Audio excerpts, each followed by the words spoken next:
Wadan Allah me yasa ku mata kuke da yawan tara samari ne?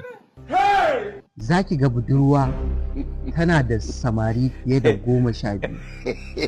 Me yasa haka? Haka kyautawa ne? Ni a tunanina ki tsaya da saurayi ɗaya wanda zai kula da ke zai inganta miki rayuwa kamar yaƙi. Amma me yasa haka? Ka gama? Na gama.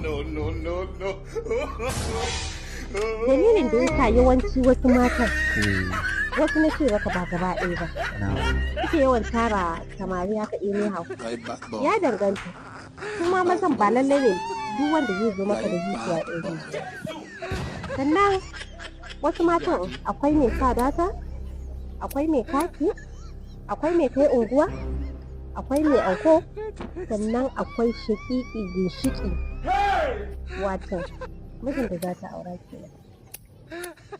Mijin da za ta aura shi ne wanda take so? Shi ne kaɗai wanda ko da kati ko ba kati ko da data ko ba data ko da anko ko babu anko sannan ba za ta takura shi da yawan ilimin ka ba na kaza wannan shi ne asalin mijin take so ta aura.